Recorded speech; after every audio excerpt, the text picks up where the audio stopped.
Hey, and welcome back to the devlog series for my 2D survival horror game, Never Forgotten, which you can wishlist and try the demo for now on Steam. I've been pretty busy since last week and have a fair bit to show off this week, including some visuals, music, and new levels and mechanics. To start, I'll show off the visuals I needed to finish off since the last video. Last week I was still working on Act 2, Chapter 3 and had finished most of the main visuals and was in the process of implementing them. Given how time-consuming not only creating assets are, but also implementing them is, I was only able to show off a portion of my work. So here's the rest of the rooms I've finished since then.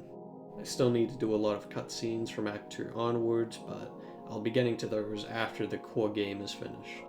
Although I didn't have the time I needed to do the audio for Chapter 3, I managed to finish one more song for the level. This song will play in the fleshy lab area and is supposed to contrast the previous song I made for this level, which I showed off in devlog 18. Anyways, I'll just let it play out, so here it is.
Well, I hope you enjoyed the song, but I've got some bad news. Really bad, awful news. If you're a true longtime fan of the iconic Never Forgotten Game YouTube channel, then you'd know that I added the gritty to the game a while ago as a favor to my friend Tarek. Well, it pains me to say it, but I have to remove the gritty from the game. I was contacted by my good friend Schmungus, and it seems that I was a bit too ahead of my time with this one, and I need to cut it to keep things fair for my competition. It also made the animation tree for the player a bit of a fucking nightmare, so there's that too. On the note of the player's animation tree, I've been meaning to clean up the player's animation tree for some time now since it was utterly horrible. I mean, it worked. Sorta. What the fuck? So here's the new animation tree. The main reason I needed to clean it up was so that I could include several new states for the player without giving myself a migraine. I mentioned last week that I was going to begin prototyping the last act of the game, and that I have begun. I managed to finish the prototypes for chapters 1 and 2 of Act 3. Chapter 2 is mostly just a filler chapter, however, and it didn't take very long.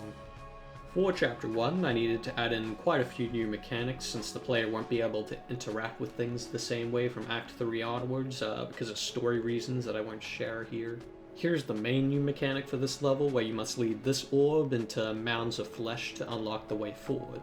The challenge to this is that you must keep moving, otherwise if the orb catches up, it will start hurting you rapidly. So later in the level, I start to add in additional hazards to make this more difficult to manage. Like here where you need a time when you run out onto the path so you don't get hit by the patrolling enemies. I also needed to make 4 enemies for this level, which took a while since each enemy requires their own scripting. That being said, I got the prototypes done for each, and they're balanced to a degree. So now with the prototypes for chapters 1 and 2 done, I've of course moved on to chapter 3, which is nearly entirely just the final boss. I've finished up the detailed concepts for the fight, and I will have a prototype by the end of next week for sure. What this means is that the game, from a playable standpoint, will be finished in a week's time. I still need to implement visuals for Act 3, polish cutscenes, and remaining touches for Act 1, but things are moving along quite well.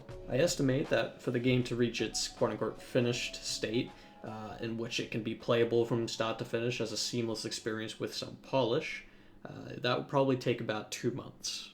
Well, that's about everything I've done this week. Next week I'll be able to show off a little of the final boss in its prototype state, as well as start some visuals for Act 3. If you'd like to stay up to date with news regarding Never Forgotten, you can subscribe to the channel. I upload weekly every Saturday or Sunday. If you're interested in the game, you can go ahead and try the free demo for Act 1 of the game from the Steam page right now, or you could wishlist the game, either of which would be greatly appreciated, thanks. With all that said, I'll be back next week with another devlog. Until then.